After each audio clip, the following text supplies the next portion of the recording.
لا حول ولا قوة إلا بالله العلي العظيم. بسم الله الرحمن الرحيم.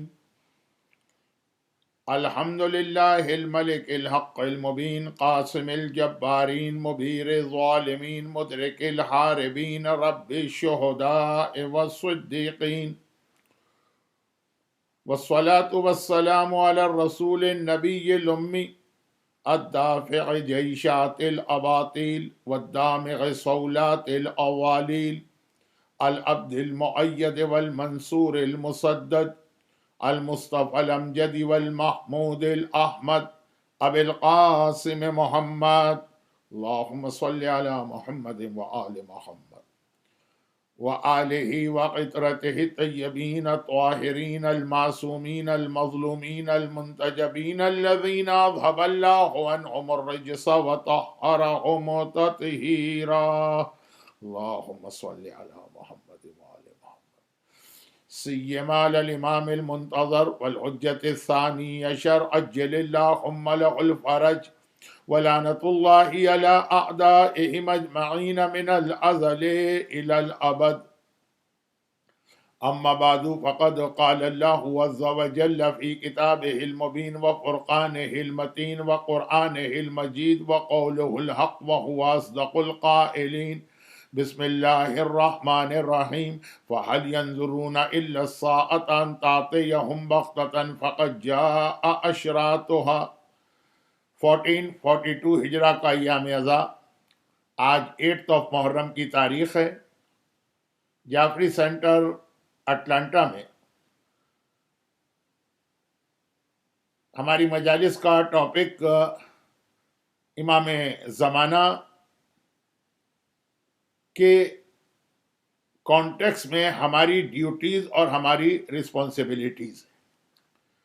قرآن کریم کی جس آیت کی میں نے تلاوت کی، اس کی تلاوت میں نے یسٹرڈے کی مجلس میں بھی کی تھی، اور جس میں قرآن یہ کہہ رہا ہے کہ یہ ظہور امام اچانک سڈنلی نہیں ہوگا، اور قرآن کہہ رہا ہے بلکہ فقط جاء اشراطھا، اس کی سائنس تو آنا شروع ہو چکی۔ یہ 1400 سال پہلے کی آیت ہے،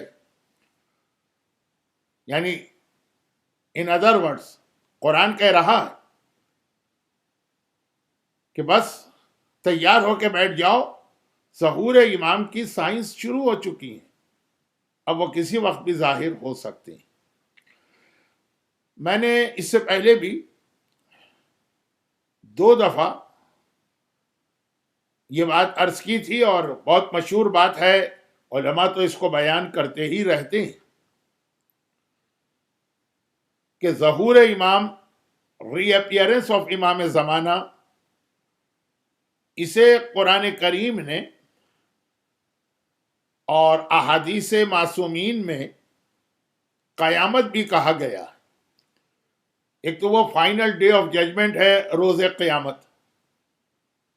جس دن تمام انسان آدم سے لے کے اس دن تک کے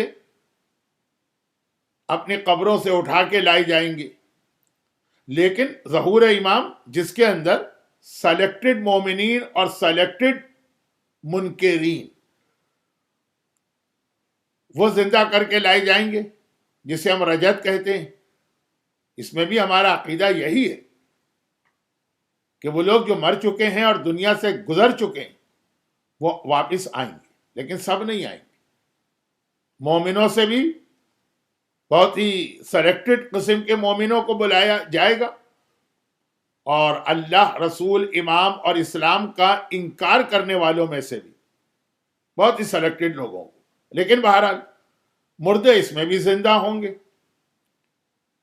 اور جو مردے زندہ کیے جائیں گے ان کے حساب کتاب کا بھی ایک چھوٹا سا مرحلہ ہوگا۔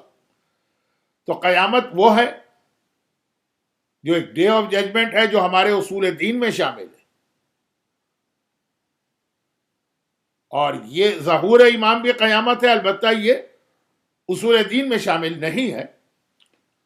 چنانچہ اگر کوئی یہ انکار کرے کہ میں اس کو نہیں مانتا، یعنی اس بات کو نہیں مانتا کہ امام زمانہ کے آنے کے بعد مردے زندہ کیے جائیں گے تو وہ گناہگار ہو سکتا ہے، لیکن نہ کافر کہلائے گا، نہ آؤٹ آف شیعہ.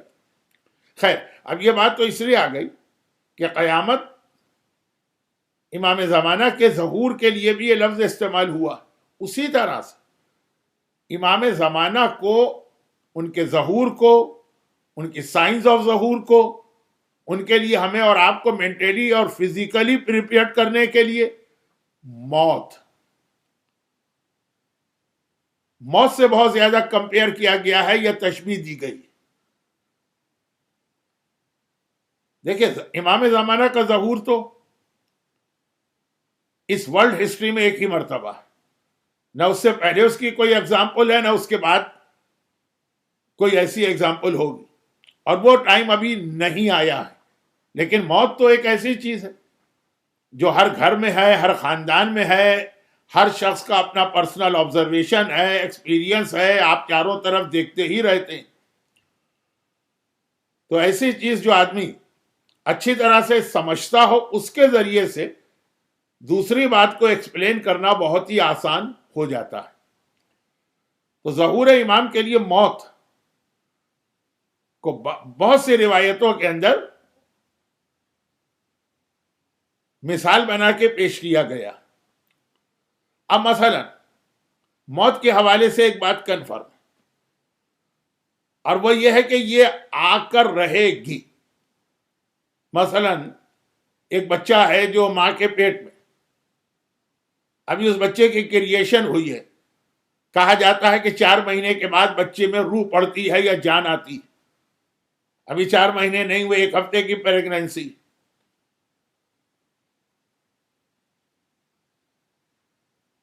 روح پڑ گئی، زندہ ہو، زندگی آ گئی.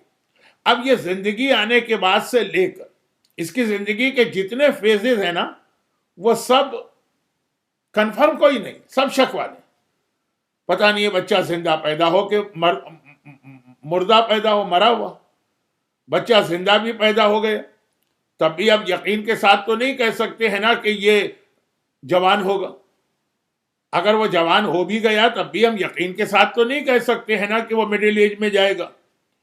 وہ مڈل ایج میں پہنچ گئے تبھی یقین کے ساتھ تو نہیں کہہ سکتے ہیں نا کہ یہ بوڑھا ہوگا.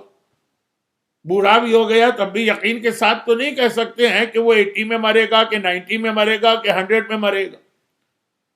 ماں کے پیٹ میں بچہ پیدا زندہ ہوا، وہاں سے لے کر اس کے مرنے تک جتنے بھی اس کی لائف کے فیزز ہیں، اسٹیجز ہیں، مرحلے، سب کے سب شک والے. گیس کیا جا سکتا ہے، ایک انسان چاروں طرف اپنی فیملی کو دیکھ کر اندازہ لگا سکتا ہے کہ جی اس فیملی میں 60s تک لوگ زندہ رہتے ہیں، پھر مر جاتے ہیں 80s، لیکن یقین کے ساتھ کچھ نہیں کہا جا سکتا. البتہ اگر یقین کے ساتھ، پوری شیورٹی کے ساتھ کوئی بات کہی جا سکتی ہے تو وہ صرف ایک، اور وہ یہ ہے کہ یہ بچے کو مرنا ضرور. جو ماں کے پیٹ میں پہلی سانس لے رہا ہے، اس کو ایک دن موت کا سامنا کرنا، چاہے یہ زندہ پیدا ہو کہ نہ ہو، بچپنا اس کا گزرے کہ نہ گزرے، جوان ہو کہ نہ ہو، مڈل ایج میں جائے کہ نہ جائے، بوڑھا ہو کہ نہ ہو، مرنا ضرور.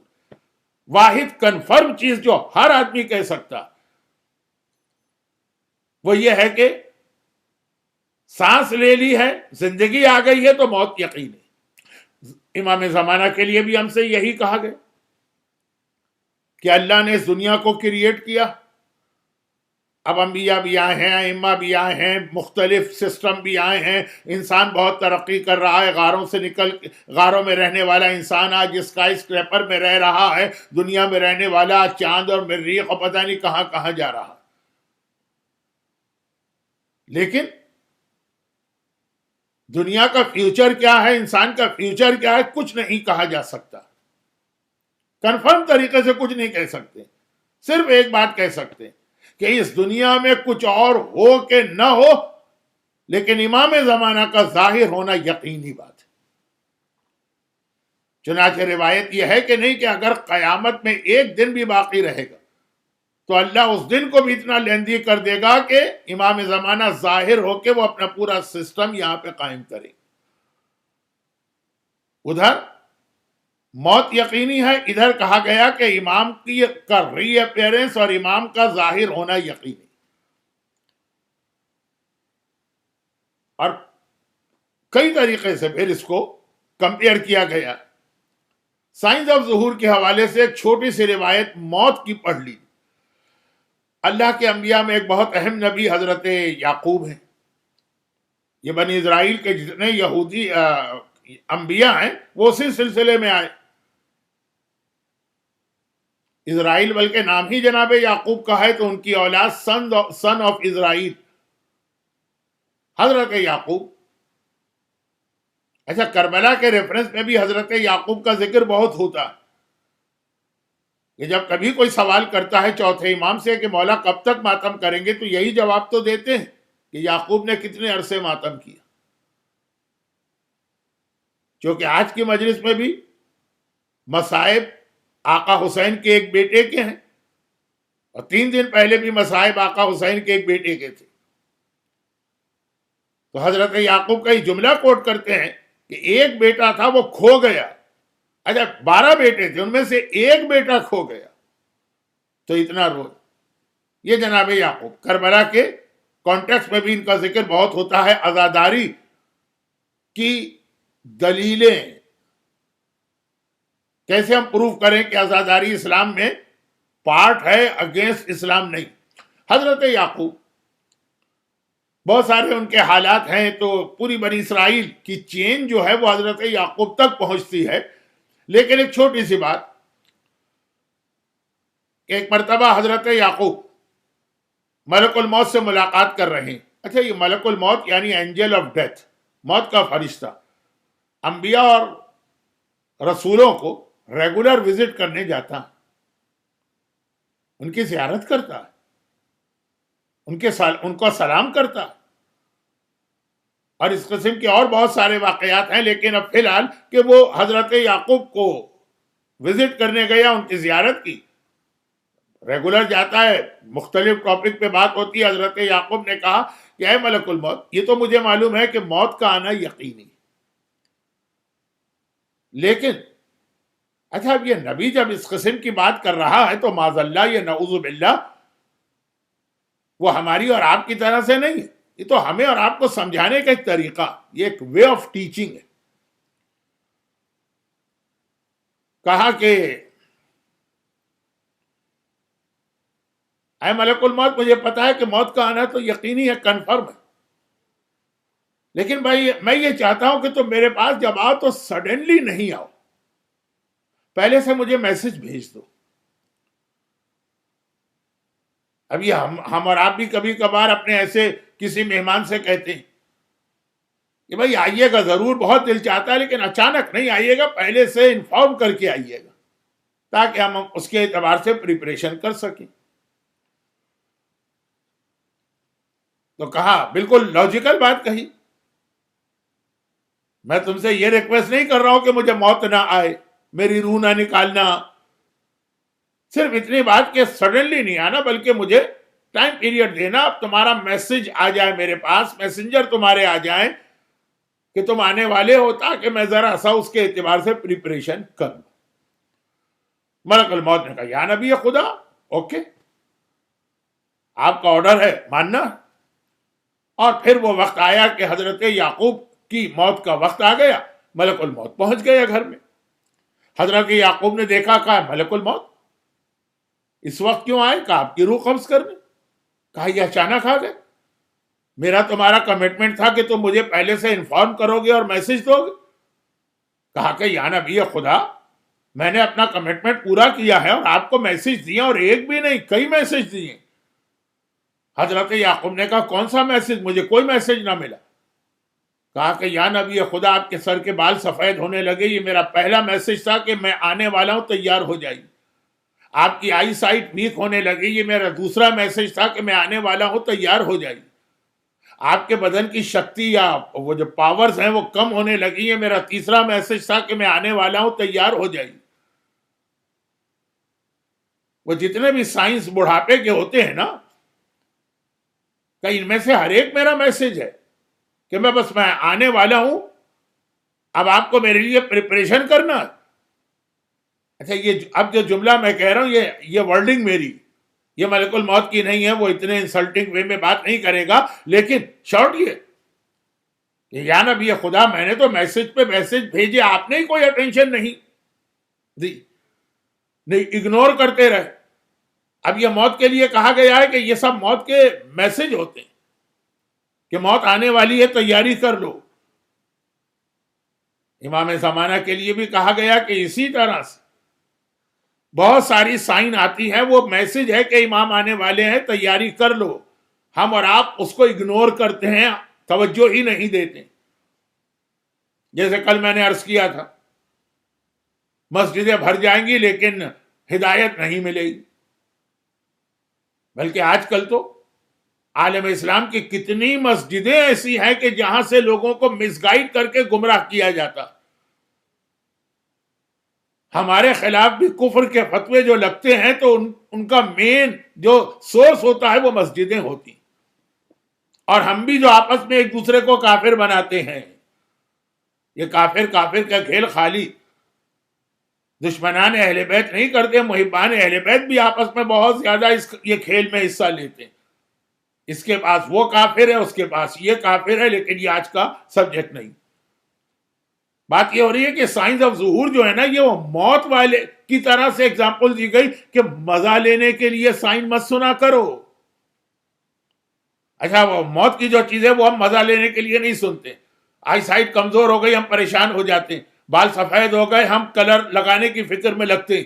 جسم میں طاقت کم ہو گئی تو ہم مختلف قسم کے ویٹمنس اور مختلف دوائیاں استعمال کرنے لگتے ہیں. لیکن امام زمانہ کے بارے میں ہر آدمی کہتا ہے مولانا ایسی سائن آف ظہور بتائیے جو ذرا انٹرسٹنگ ہو اور جس کو سن کے مزہ آئے. یہ مزے والی بات نہیں ہے، یہ پریپریشن کی بات ہے. تو موت کے حوالے سے چوتھا، اب میں بتا رہا ہوں کہ موت کو اور امام زمانہ کو کس طرح سے کمپیئر کیا گیا. موت کے حوالے سے چوتھا میسج جو آج کے مجلس میں دے رہا ہوں، اور وہ یہ کہ خالی موت سنا مت کرو کہ موت آنے والی. خالی اپنی زبان سے یہ نہ کہا کرو کہ مرنا تو حق ہے، ہر ایک کو موت مرنا. اس پہ یقین کرو.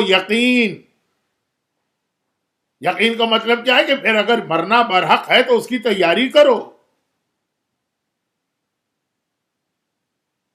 وہاں تو پھر بھی کچھ لوگ ایسے آپ کو مل جاتے ہیں جو تیاری کرتے ہیں. دیکھیں ہمارے یہ ول لکھنا یہ بھی ایک تیاری، بہت امپورٹنٹ ایک اسلام کا حکم ہے. لیکن ایام ازا کی ان مجالس میں تو ٹائم نہیں ہے. شاید عاشورے کے بعد جو ریمیننگ 2 مجالس ہوں گی اس میں کچھ باتیں میں ذرا سی فقہی اور شرعی بھی کروں گا، لیکن فی الحال اتنی سی بات. پھر موت کی تیاری کے حوالے سے آدمی کچھ عبادتیں، کچھ اچھا قرآن کریم کی ایک آیت جو اگرچہ حج کے لیے ہے لیکن وہ موت کے لیے بھی ہے اور وہ امام زمانہ کے لیے بھی ہے. وَتَزَوَّدُوا فَإِنَّ خَيْرَ الزَّادِ التَّقْوَىٰ، سامان سفر تیار کرو اور بہترین سامان سفر تقویٰ ہے. آیت تو حج کے کانٹیکس میں آئی ہے، لیکن حج سے زیادہ امپورٹنٹ موت وہ سفر ہے جس کے لیے تقویٰ چاہیے. اب وہ روایتیں اپنے دماغ میں لے آئیے کہ رات کے اندھیرے میں راوی امام معصوم کو دیکھتا ہے کہ اپنی کمر پہ بوری رکھے ہوئے جا رہے ہیں. مولا کہاں، مجھے بتائیے میں یہ سامان لے جاؤں. کہا کہ نہیں میں تو ٹریولنگ کر رہا ہوں، یہ ٹریولنگ کا سامان ہے. اور راوی یہی سمجھا کہ امام کہیں شہر کے باہر جا رہے ہیں.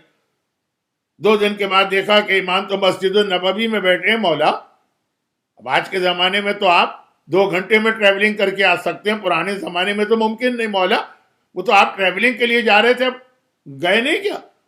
امام نے کہا ٹریولنگ سے تم کیا سمجھے؟ ایک سٹی سے دوسری سٹی نہیں، اس دنیا سے آخرت کی ٹریولنگ ہے. وہ اس کا سامان تھا جو میں لوگوں کی مدد کے لیے رات کے اندھیرے میں جا کے ان کے سرہانے ان کی ضرورت کی چیزیں رکھ کے آتا ہوں. دیکھیں موت ایک سفر کا سامان تیار کرو. اور یہی امام زمانہ کے لیے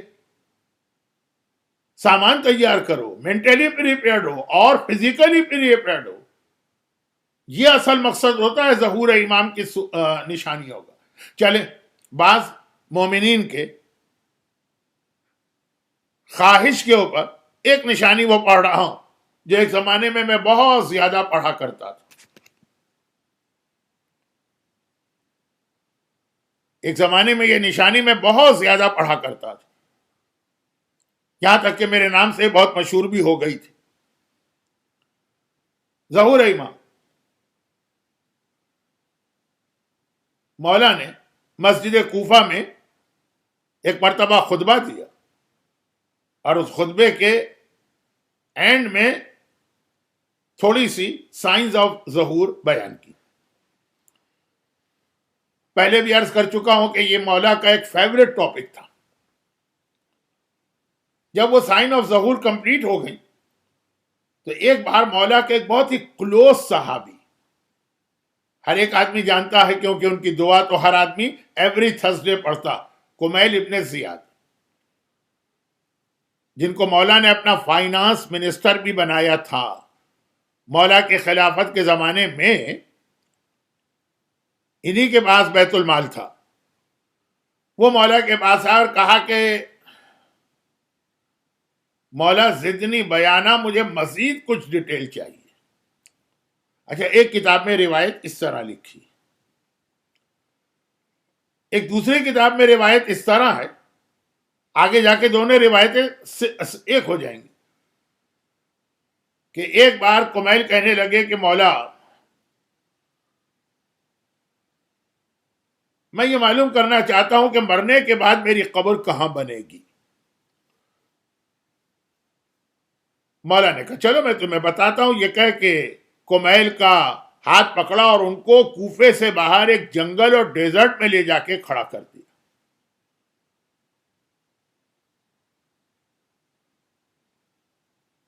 اچھا، اب وہ جو پہلی روایت ہے کہ کمیل نے کہا میں کچھ اور سائنس سننا چاہتا ہوں، جو آپ نے خطبے میں بتایا وہ تو بہت ہی جنرلائز قسم کے ہیں کہ آخری زمانہ جب میرا بیٹا ظاہر ہوگا، لوگ نمازوں کو ضائع کریں گے، زکوٰۃ کے مال کو کھا جایا کریں گے، والدین کی بے احترامی کریں گے، بیویوں کی اطاعت کریں گے، گانے بجانے کی محفلیں سجائیں گے.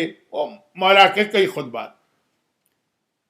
تو اسپیشل مولا اس میں بھی یہ کہ ہاتھ پکڑ کے کوفے کے باہر لے گئے. دوسری جو روایت ہے کہ مولا نے کہا کہ میں کہاں دفن ہوں گا، مولا نے ہاتھ پکڑا کمیل کا، کوفے کے باہر لے گئے. یہاں آ کے دو روایتیں ایک ہو گئی. کوفے کے باہر، شہر کے باہر، سٹی ختم ہو گیا، جنگل آ گیا، ویرانہ آ گیا، صحرا آ گیا، ڈیزرٹ آ گیا. وہاں پہ مولا نے لے جا کے کھڑا کیا اور کہا کمیل یہاں پہ تمہیں دفن کیا جائے گا. کمیل نے افسوس کے عالم میں کہا مولا میری بڑی خواہش تھی کہ میں تو وہاں دفن ہوں کہ جہاں پہ آپ دفن ہوں گے. اب کمیل کے ذہن میں یہ کہ مولا کوفے میں رہتے ہیں، شہر کوفے میں ہے، سٹی کوفہ ہے، مولا اگر دنیا سے گزرے، شہید ہوئے تو وہیں دفن ہوں گے. یہ تو شہر کے باہر ایک جنگل، ایک ویرانہ، ایک ڈیزرٹ ہے. مولا نے کہا کمیل میری قبر بھی یہیں پہ بنے گی. آج کمیل کی قبر کہاں ہے؟ کوفے کے اس محلے کا نام ہے حنانہ. وہاں مسجد حنانہ بھی ہے، کمیل کا روضہ بھی.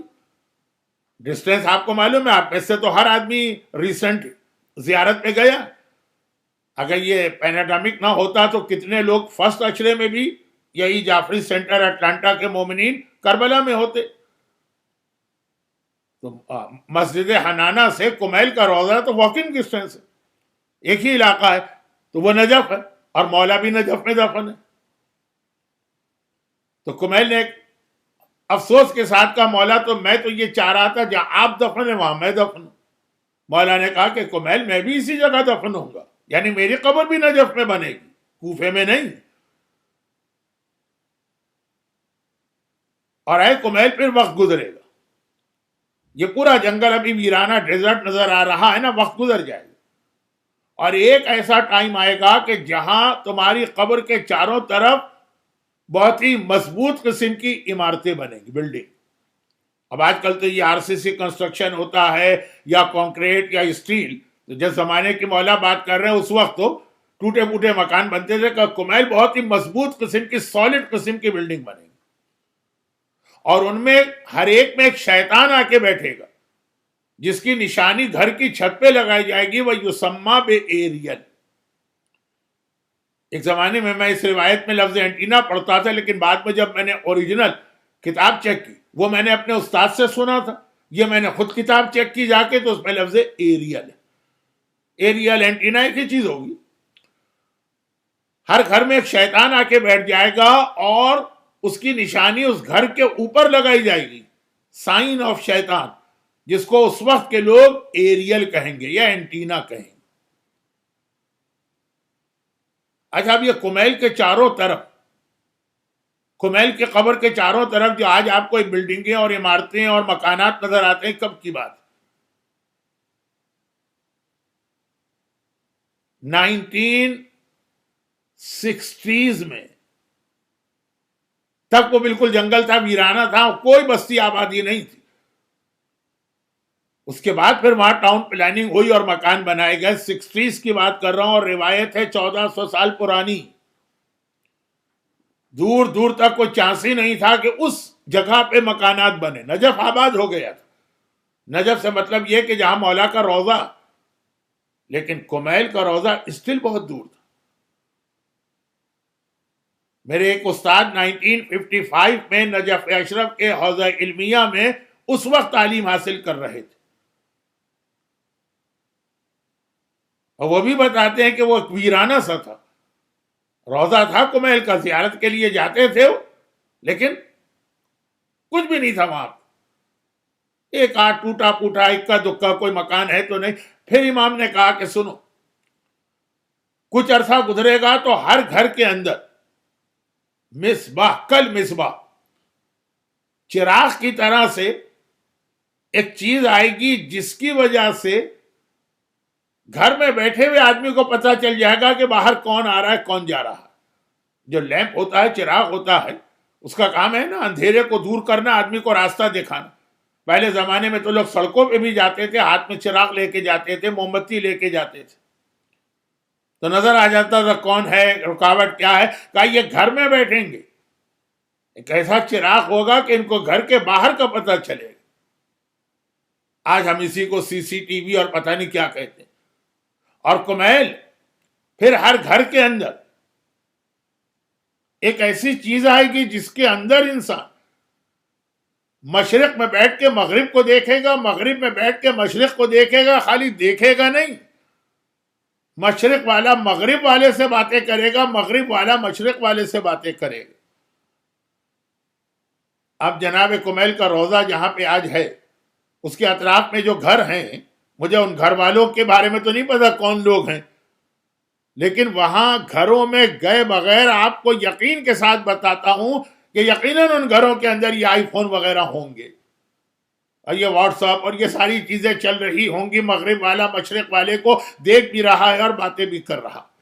جو چیز آج آپ کے بچوں کے لیے جسٹ لائک اے ٹوائے ہے، 1400 سال پہلے بڑے بڑے سائنٹسٹ اور اسکالرز کے لیے اس پہ یقین کرنا مشکل ہوتا تھا۔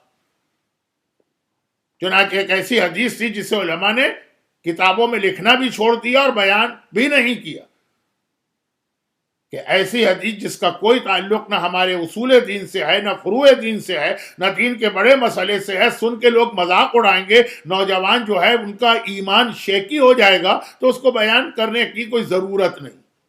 یہ بھی ایک بہت اہم مسئلہ۔ عالم کسے کہتے ہیں؟ میرے ایک استاد نے ایک مرتبہ جو حوزہ علمیہ نجف سے پڑھ کے آئے تھے، یہ سوال کیا، ہمارے جتنے کلاس فیلو تھے انکلوڈنگ می، جو علم رکھتا ہو، جو بہت زیادہ نالج رکھتا ہو، کہا نہیں، عالم اسے نہیں کہتے، عالم اسے کہتے ہیں کہ جس کو یہ پتا ہو کہ کتنا علم پبلک کے سامنے ظاہر کرنا اور کتنے علم کو چھپانا۔ ورنہ آج کل کا تو زمانہ ایسا ہے نا کہ ساری چیزیں گوگل پہ موجود ہیں، ساری چیزیں مختلف سافٹ ویئر میں موجود ہیں، وہاں سے تو ایک بچہ بھی ایک بٹن دبا کے ساری انفارمیشن لے لے۔ لیکن کیا چیز لوگوں کے سامنے پیش کرنا ہے اور کیا چیز کو چھپا کے رکھنا، یہ آج کل یہ جو واٹس ایپ اور یوٹیوب ہے اس نے یہی غضب ڈھایا۔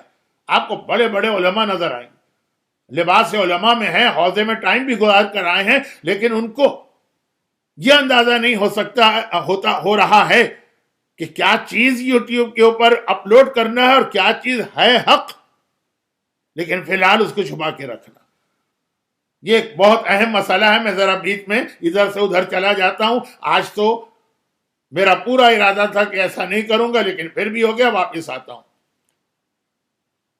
تب یہ 1400 سال پہلے کی ایک ایسی حدیث ہے کہ جس کو آج ایک بچہ سن کر کہے گا کہ اس میں کیا خاص بات ہے، یہ تو ایک عام سی بات ہے۔ 1400 سال پہلے کے بڑے بڑے ریسرچ اسکالر اور سائنٹسٹ ہنستے تھے کہ یہ کیسے پاسبل ہے، مشرق کا آدمی مغرب کے آدمی سے باتیں کرے۔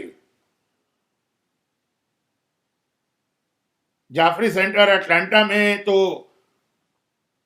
میرا ایک اندازہ ہے، کیونکہ میں کئی سالوں سے جا رہا ہوں،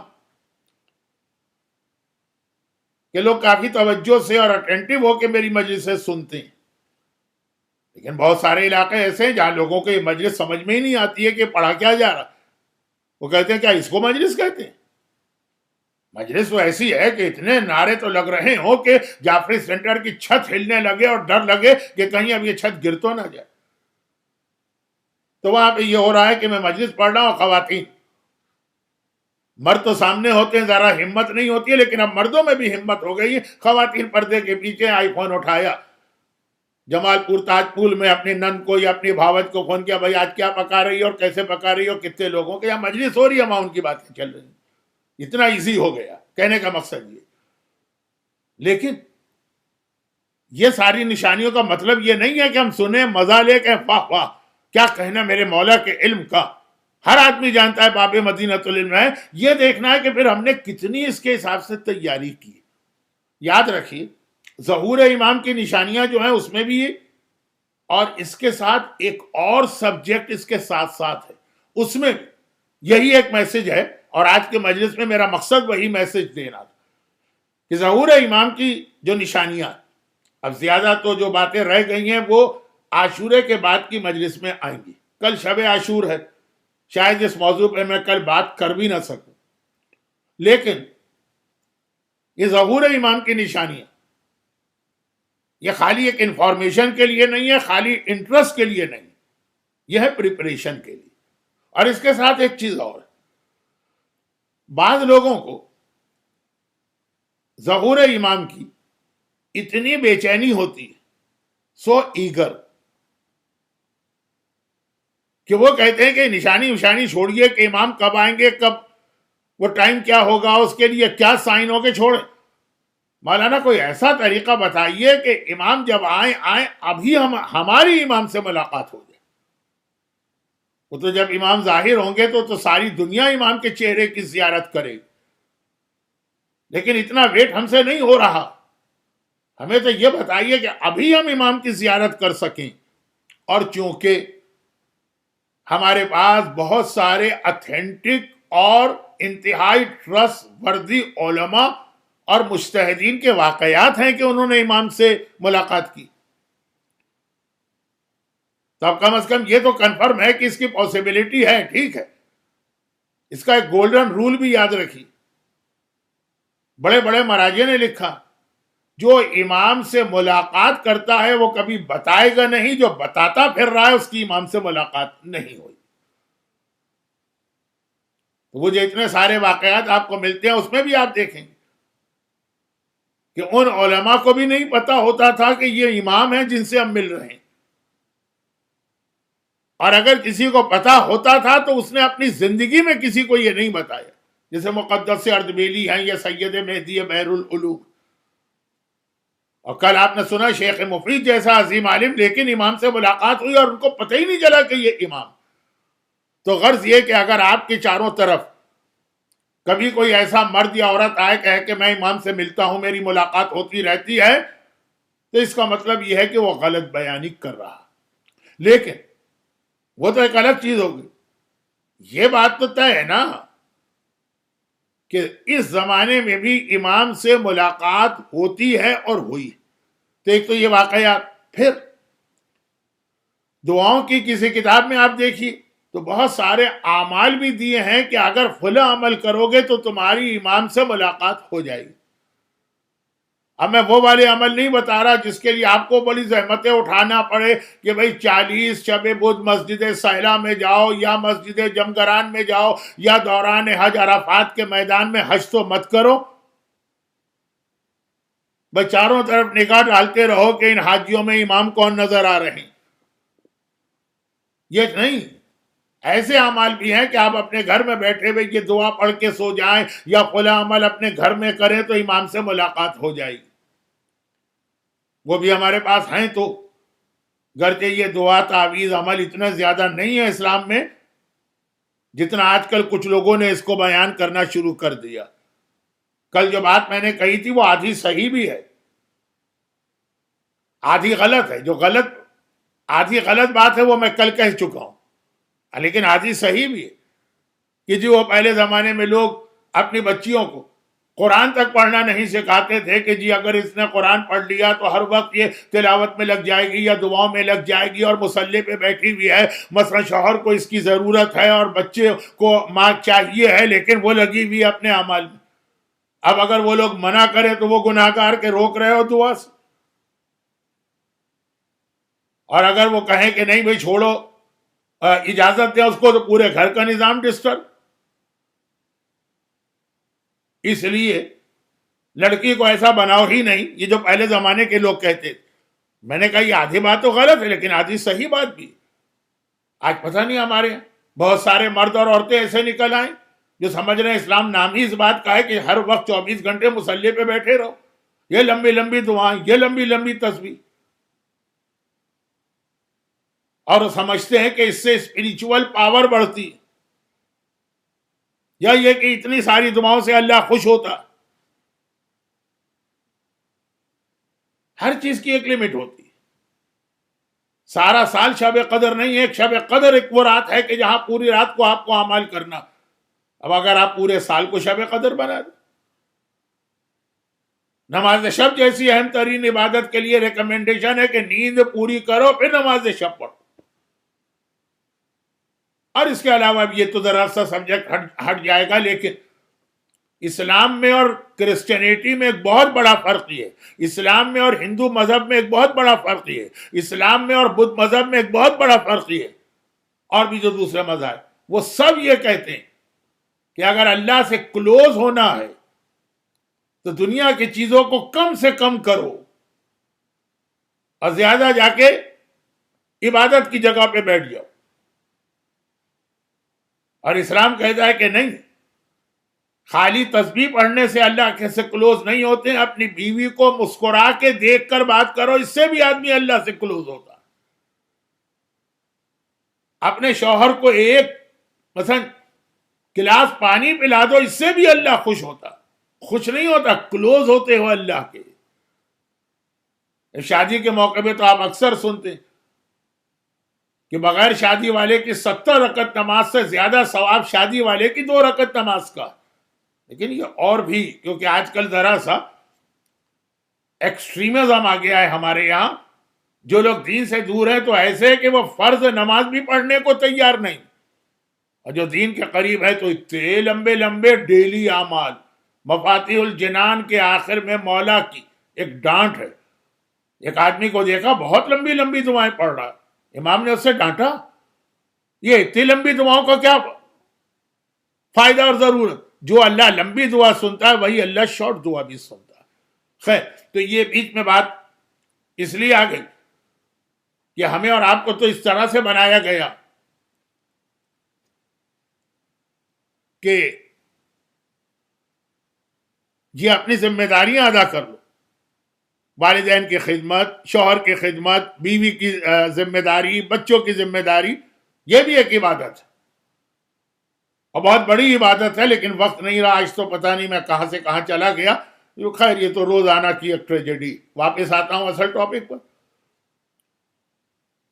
کہ جی وہ امام زمانہ سے ملاقات کے کچھ اعمال اور دعائیں بھی.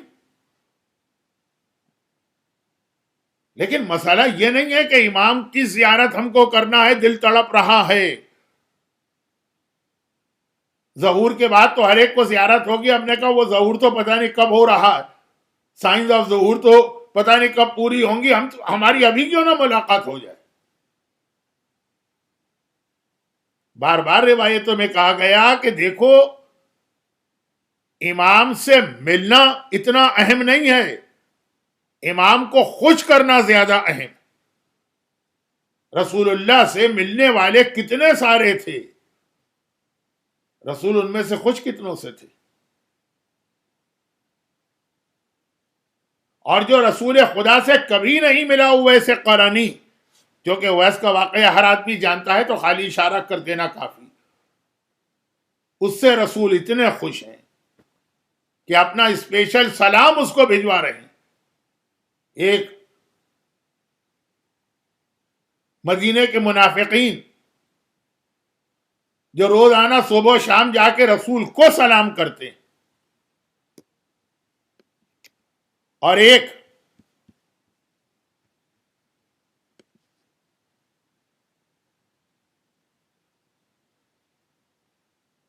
وہ جس کو خود پیغمبر نے اپنا سلام بھجوایا۔ یہ ویسے قرنی کا اسٹیٹس کہ مولا جب جنگ صفین کے لیے نکل رہے ہیں، پورا لشکر تیار ہے، لوگوں نے کہا چلے کا ٹھہر جاؤ، ابھی میں ایک سپاہی کا انتظار کر رہا ہوں، جب تک کہ وہ نہیں آئے گا میں جنگ کرنے نہیں جاؤں گا۔ ساری دنیا امام کا انتظار کرے اور ویسے قرنی وہ ہے جس کا انتظار امام کرے۔ اور مدینے پہنچ کر رسول کی زیارت کیے بغیر آ گیا کہ ماں نے مدینے میں ٹھہرنے کی اجازت نہیں دی۔ خوش، راضی، یہ ہماری ذمہ داری ہے کہ امام کو خوش اور راضی کریں، چاہے کبھی ملاقات نہ ہو۔ یہ نہیں ہے کہ امام سے ہماری ملاقات ہو اور امام سے ملے تو چاہے اب امام ہم سے ناراض ہی کیوں نہ ہو۔ کیا رسول اللہ کا واقعہ ابھی آپ نے مباہلے میں نہیں سنا کہ جب یہ نجران کے عیسائی آئے تھے، پیغمبر کو سلام کیا، پیغمبر نے ان کو دیکھ کر اپنا چہرہ ہٹا لیا، منہ پھیر لیا، گولڈ کے زیور اور پتہ نہیں کیا کچھ پہن کر آئے۔ کیا وہ داڑھی شیو کرنے والے کا واقعہ نہیں سنا؟ اسے دیکھ کے پیغمبر نے منہ پھیر لیا۔ وہ آ بھی گیا، سلام بھی کر رہا ہے، پہنچ بھی گیا، زیارت کا موقع بھی مل رہا ہے، وہ پیغمبر کو دیکھ رہا ہے، پیغمبر اس کو دیکھنے کو تیار نہیں۔ کمال تو وہ ہے نا کہ امام ہم سے راضی اور خوش ہوں، تو جو لوگوں کو تو سائن آف ظہور سے بھی ہم کو انٹرسٹ اسی لیے ہے نا کہ امام ظاہر ہوں گے، ہم امام کی زیارت کریں۔ اور جو لوگ زیادہ جلدی کرتے کہتے ابھی ہمیں امام کی زیارت مل جائے۔ امام کو راضی رکھنے کی کوشش کیجئے، چاہے آپ کو امام کی زیارت ملے ابھی اور چاہے نہ ملے۔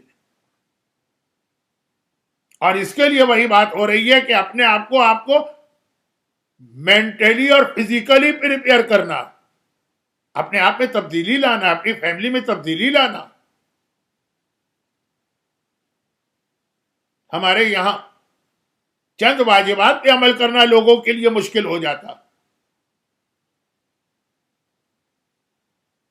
چند حرام چیزوں سے اپنے آپ کو بچانا مشکل ہو جاتا۔ اور کربلا کا میسج یہ ہوتا ہے کہ دین تو اتنا قیمتی ہے کہ اس کے خاطر انسان اپنے جگر کا ٹکڑا بھی قربان کر دیتا۔ غیبتیں، تہمتیں، ایلیگیشن، اتہامات، حسد، جیلیسی، ایروگنس، گھمنڈ و غرور، یہ آپ کو ان لوگوں میں بھی نظر آتا ہے جو بڑے پکے قسم کے نمازی ہوتے ہیں۔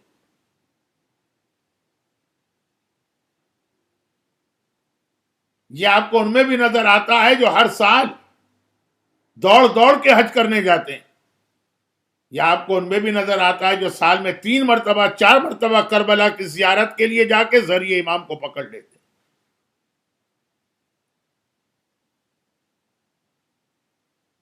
لیکن امام منہ پھیر لیتے ہیں۔ حج کے لیے بھی روایت ہے، زیارت کے لیے بھی روایت۔ ذرا اندازہ کریں،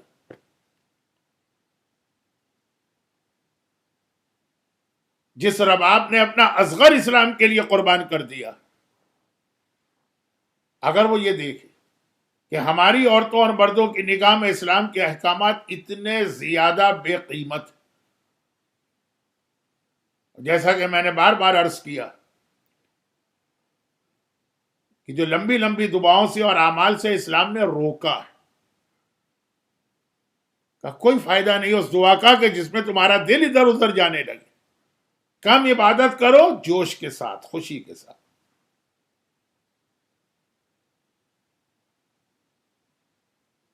ابھی عاشورے کے اعمال تو آپ انجام دیں گے، لیکن آپ کو پتا ہے نا کہ اعمال عاشورہ اگر آپ ڈیلی بھی کریں تو اس کے بہت بینیفٹ ہے. آیت اللہ سیستانی کا فتویٰ میرے پاس موجود، وہ جو 100 مرتبہ لعنت ہے اور 100 مرتبہ درود ہے، اگر وہ خالی ایک دفعہ ہم پڑھیں تو کافی ہے. کا بالکل کافی. اور اس کے علاوہ اور بہت ساری باتیں ہیں. خاص طور پہ آج مجھے 2 جملے، زیادہ نہیں، لیڈیز سے بات کرنا. گھر کو سنبھالیں، گھر کو صحیح کریں. کربلا میں ایک بہت بڑا میسج آقا حسین نے ان بیویوں کو اپنے ساتھ لے جا کر یہ دیا تھا کہ عورت کا رول بھی اسلام کی خدمت کے لیے کتنا اہم ہوتا. اور پھر خاص طور پر اس میں جب ہمارے سامنے اس رباب کا تذکرہ آتا جس کے لیے آقا حسین نے ایک ایسا جملہ کہا جو کسی بھی ریلیجس آدمی کی زبان پہ ہم کو اچھا نہیں لگتا. حسین تو خود ریلیجن ہے. دین است حسین. ایک امام معصوم فرماتے ہیں جس گھر میں رباب نہ ہو وہاں پہ میرا دل نہیں لگتا.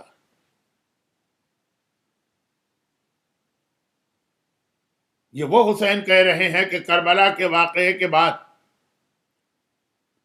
کسی نے سوال کیا تھا مولا سجاد سے کہ مولا آپ کے بابا کی اولادیں بہت کم ہیں.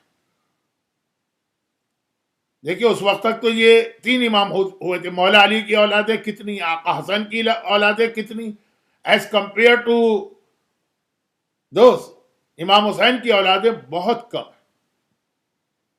ریزن کیا؟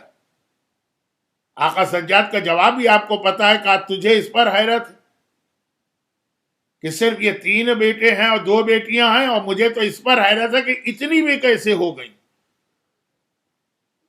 میرا بابا عبادت خدا کا اتنا شوقین ہے، کل کی رات شب عاشور ہے جو حسین نے عبادت کے لیے بھی لی ہے. میرا بابا عبادت خدا کا اتنا شوقین تھا کہ اتنا وقت بھی نہ تھا کہ اپنے گھر میں جائیں اور بیویوں کو وہ وقت دیں. چونکہ آقا حسین کی ذات ہے نا تو میں بہت احتیاط سے بات کر رہا ہوں، کچھ جملے شاید میں واضح نہیں کر پائے. یعنی آقا حسین جو بات میں کہنا چاہ رہا ہوں کہ شہزادی رباب کا جو اتنا ہائی اسٹیٹس بتا رہے ہیں وہ اس لیے نہیں کہ جیسے بہت سارے شوہروں کو اپنی بیویوں سے محبت ہو جاتی، یا کچھ لوگوں کو دولت سے محبت ہے، کچھ کی توجہ عورتوں کی طرف ہے. آقا جیسا مقدس کا لفظ بھی آقا کے لیے توہین ہے. وہ معصوم امام ہے. لیکن بعض روایتوں میں یہ لفظ آیا کہ معصومین میں زہد میں آقا حسین ایک مثال. رباب نے کوئی ایسی خدمت کی ہے حسین کی کہ حسین کہتے ہیں اس گھر میں میرا دل نہیں لگتا جس گھر کے اندر رباب نہ ہو. اور وہ رباب ہی کربلا میں اس لیے سب سے زیادہ پریشان تھی کہ میرے پاس کربلا کے جہاد میں حصہ لینے کے لیے کوئی اولاد ہی نہیں.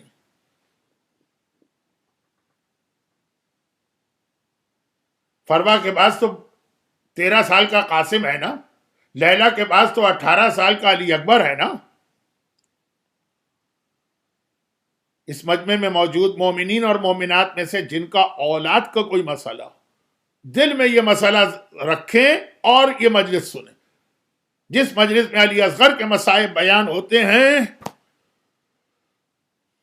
اولاد کے حوالے سے ہر پریشانی دور ہو جاتی. ایک ایسی ماں کے مصائب آج ہم پڑھنے جا رہے ہیں جس نے وہ بیٹا قربان کیا ہے کہ غیر مسلموں نے بھی اگر مرثیے لکھے تو علی اصغر کے مرثیے لکھے. اور اب آپ پریشان ہیں کہ میرے پاس کربلا کے جہاد کے لیے کوئی قربانی ہی نہیں. اور حسین یہ بتا رہے ہیں کہ کربلا کی سب سے بڑی قربانی تو رباب ہی کا بیٹا دے گا.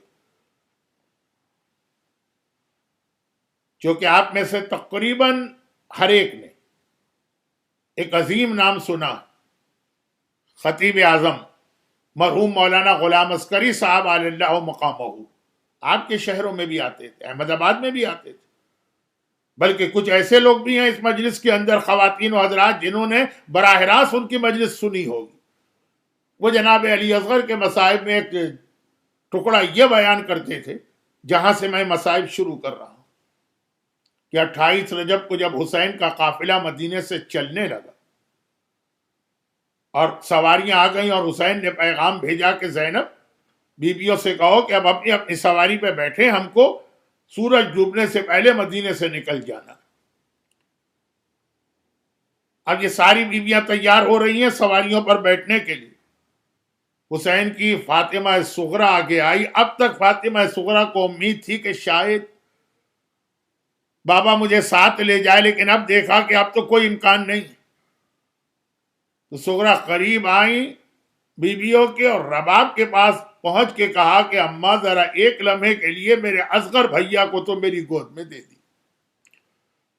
ابھی اصغر کتنے ایج کیا ہے؟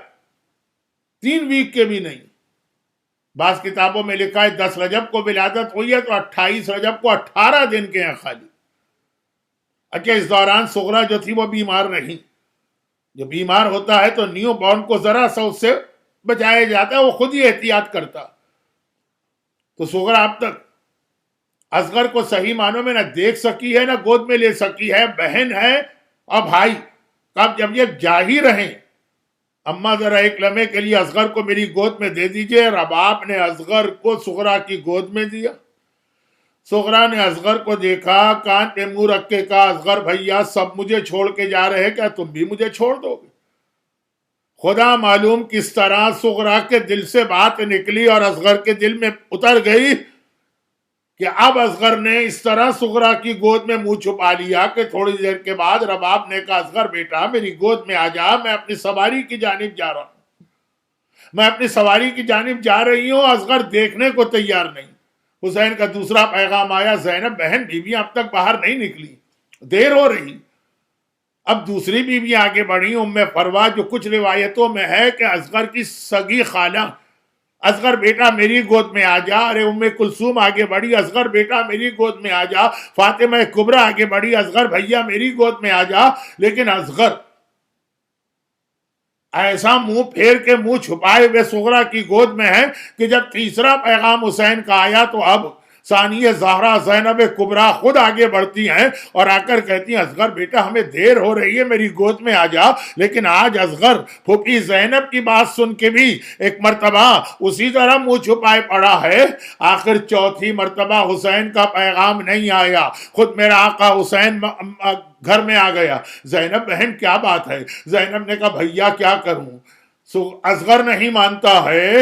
حسین نے جب یہ سنا قریب آئے، ایک جملہ صغرا نے اصغر سے کہا تھا، ایک جملہ حسین نے اصغر سے کہا۔ ایک بار اصغر کے کانوں کے قریب منہ لے جا کر کہا، اصغر بیٹا میں تجھے تیری بہن سے کبھی الگ نہ کرتا، لیکن جو جہاد کربلا میں کرنے جا رہا ہوں اس میں مجھے تیری قربانی کی ضرورت بھی ہے، تیرے بغیر میرا جہاد کامیاب نہیں ہو سکتا۔ وہ اتنا سننا تھا، 18 دن کا اصغر ایک بار تڑپ کے صغرا کی گود سے حسین کی گود میں آ گیا، اور حسین کربلا پہنچ گئے۔ عاشور کا دن آ گیا، شہادتوں پہ شہادتیں ہونے لگی۔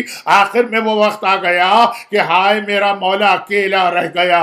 عباس مارے گئے، اکبر مارے گئے، قاسم مارے گئے، اون و محمد مارے گئے، اولاد عقیل ماری گئی، اولاد جعفر طیار شہید ہو گئے، کوئی نہیں۔ حسین ٹیلے پہ جاتے ہیں، دائیں دیکھتے ہیں، بائیں دیکھتے ہیں، آواز دیتے ہیں، حل من ناصر ینصرنا، ارے ہے اس دنیا میں کوئی جو حسین کی مدد کو آئے؟ حل من ذاب یذب عن حرم رسول اللہ، ارے کوئی ہے جو رسول کے حرم کا دفاع کرے؟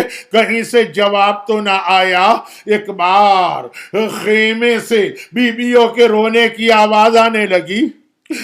میرا آقا میرا مولا ٹیلے سے اتر کے خیمہ میں گیا، پوچھا زینب ابھی میں زندہ ہوں، یہ بیویاں کیوں رو رہی ہیں؟ زینب نے کہا بھیا ادھر تو نے صدائے استغاثہ بلند کی، ادھر اصغر نے اپنے آپ کو گہوارے سے زمین پہ گرا دیا، شاید بابا کو یاد دلا رہا ہو، بابا مدینے سے وعدہ کر کے لایا تھا کربلا کے جہاد میں اصغر کی ضرورت ہوگی، ابھی اصغر زندہ ہے، جب تک اصغر زندہ ہے حل من ناصر نہ کہنا، تیرا ایک ناصر تیرا ایک مددگار یہاں پہ موجود ہے۔ حسین نے اصغر کو گود میں لیا، دھوپ بہت تیز ہے، اب آ کے دامن میں اصغر کو چھپایا، فوج یزیدی کہہ رہی ہے کہ شاید حسین قرآن لے کے آ رہے ہیں اور قرآن کے ذریعے فیصلہ کرائیں گے، لیکن جب ٹیلے پہ جا کے ابا کا دامن ہٹایا، ششماہا حسین کے ہاتھوں میں ہے، قرآن ناطق کا ایک پارا، اور حسین کہہ رہے کہ اس کی ماں کا دودھ بھی سوکھ گیا، تم صاحب اولاد اگر پانی ہو اسے لا کے چند قطرے پانی کے دے دو، اور جب کوئی جواب نہ آیا حسین نے اصغر سے کہا اصغر تم تو خود حجت خدا کے پوتے ہو، تم خود ہی اپنی حجت تمام کرو۔ ننھے اصغر نے اپنی ننھی سی زبان سوکھے ہونٹوں پہ پھیرنا شروع کی، یہ اس طرح سے زبان پھیری جا رہی ہے کہ پورے لشکر یزید میں کوہرام بپا ہو گیا، ارے یزیدی تک رو دیے، یزیدیوں کا کلیجہ ٹکڑے ٹکڑے ہو گیا۔ ایسا جہاد تو اکبر نے بھی نہیں کیا، ایسا جہاد تو عباس نے بھی نہیں کیا۔ ایک مرتبہ عمر سعد گھبرا گیا، پریشان ہوتا ہے، ہرملا کے قریب آتا ہے، کہتا ہے ہرملا اگر کچھ دیر اور اصغر اسی طرح سے میری فوج کے سامنے رہا تو بغاوت آ جائے گی، اقطع کلام الحسین، حسین کے کلام کو کاٹ دے۔ اور ہرملا ایک بار اپنے تیروں کو دیکھتا ہے، ایک بھال کا تیر بھی تھا جو عرب میں ایک آدمی کی گردن توڑنے کے لیے استعمال ہوتا ہے، اور 3 بھال کا تیر بھی تھا جو کسی درخت میں سوراخ کرنے کے لیے استعمال ہوتا ہے یا گھوڑے کی گردن توڑنے کے لیے استعمال ہوتا ہے۔ ارے ششماہ علی اصغر کا 6 مہینے کے بچے کا وہ نازک سا گلا اور 3 بھال کا وہ تیر جو گھوڑے کی گردن توڑے، 3 بھال کا وہ تیر جو کسی درخت میں سوراخ کرے۔ ایک مرتبہ ہرملا نے 3 بھال کا تیر نکالا، کمان میں لگایا، اور ایک مرتبہ تیر چلانا چاہتے ہیں کہ ہرملا کے ہاتھ کانپ گئے،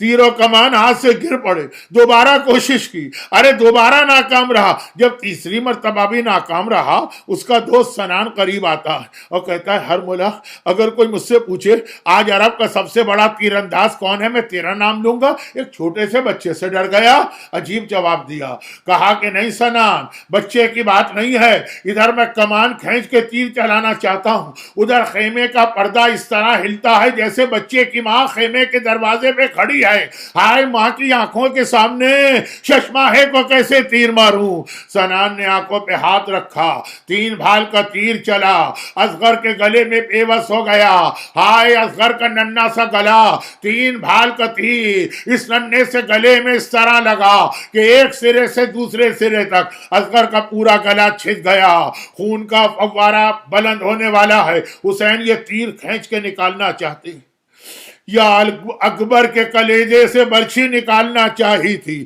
یا اصغر کے گلے سے یہ تیر نکالنا چاہتے ہیں۔ ادھر حسین نے تیر نکالنا چاہا، 6 مہینے کا بچہ ہے نا، بہت چھوٹا بچہ ہے نا، یہ کم سن معصوم کربلا کا ننھا مجاہد، حسین نے ادھر تیر نکالنا چاہا، بچہ تڑپ اٹھا۔ حسین نے کہا اصغر مجھے پتا ہے تجھے تکلیف ہو رہی ہوگی، لیکن تو حسین کا بیٹا ہے، علی کا پوتا ہے، عباس جری کا بھتیجا ہے، میں تیر نکالتا ہوں، تڑپنا نہیں۔ اب جو حسین نے تیر نکالا بچہ تڑپا تو نہیں مگر تیر کیا نکلا، اصغر کی جان بھی نکل گئی اور ایک بار خون کا فوارہ بلند ہوا۔ حسین نے اپنا چلو بڑھایا، یہ خون لیا، آسمان کی جانب پھینکنا چاہتے ہیں، ایک بار آسمان تڑپ اٹھا، آقا یہ بے گناہ خون، یہ معصوم خون، ایک قطرہ بھی ادھر نہ آئے ورنہ کبھی بارش نہ ہوگی، زمین پہ پھینکنا چاہا، ارے زمین کانپ اٹھی، آقا یہ خون یہاں نہ آنے پائے، قیامت تک ایک قطرہ، قیامت تک کوئی سبزہ نہ اگے گا۔ ارے حسین حیران و پریشان کھڑے ہیں، انکار آسماں کو ہے، راضی زمین نہیں، اصغر تیرے خون کا ٹھکانہ کہیں نہیں۔ اور آخر میں میرے مولا نے چلو میں خون ہے، وہی خون اپنے چہرے پہ ملا۔ جب نانا رسول خدا کے پاس جاؤں گا تو اس حالت میں جاؤں گا، نانا ذرا دیکھ میرے اصغر کا خون کس طرح سے میرے چہرے پر ہے۔ اور پھر حسین ایک بار اصغر کا لاشا لے کے چلے، کس طرح سے یہ لاشا ماں کو دکھائیں، بخیمے میں گئے، رباب کے سامنے اصغر کو رکھا، ہائے وہ ماں جس کا ششمہ مارا گیا، رباب نے دیکھا اور صرف ایک جملہ کہا، یا بنیا مثلو کا ینہر، ارے اصغر بیٹا 6 مہینے کا تو جانور بھی ذبح نہیں ہوتا، ہائے میرا ششمہ کس طرح 3 بھال کے تیر سے مار۔ اجرکم علی اللہ، یہ خون ناحق کہ آسمان بھی کانپ اٹھا، زمین بھی تھرا اٹھی۔ فاطمہ زہرا نے اپنے پوتے اصغر کے مصائب کو کس طرح سنا ہوگا؟ ارے آقا عباس نے کس طرح سے اپنے بھتیجے کی شہادت کو سنا ہوگا، میں نہ رہا تو اصغر کس طرح مارا گیا۔ پروردگارہ تجھے میرے مظلوم آقا سرکار سید الشہداء کے اس امتحان کا واسطہ، جو انبیاء بھی نہیں دے سکتے، جو اوصیاء بھی نہیں دے سکتے، مصائب علی اصغر سننے والے تمام مومنین اور مومنات کو، ان کے گھروں کو، ان کے گھر والوں کو، ان کی اولادوں کو ہر مصیبت و پریشانی سے محفوظ فرما۔ خدا بندہ اس خون ناحق کا واسطہ صاحبان ایمان کی تمام حاجتوں کو پورا فرما، لیکن اسی خون ناحق کا واسطہ اگر تیرے دین کو ضرورت پڑے تو ہر باپ کو، ہر ماں کو اسی طرح سے اپنی اولاد قربان کر دینے کا جذبہ عطا فرما، اور ان مظالم کے انتقام کے لیے اپنی آخری حجت امام زمانہ کے ظہور میں تعجیل فرما۔ ربنا تقبل منا انک انت السمیع العلیم۔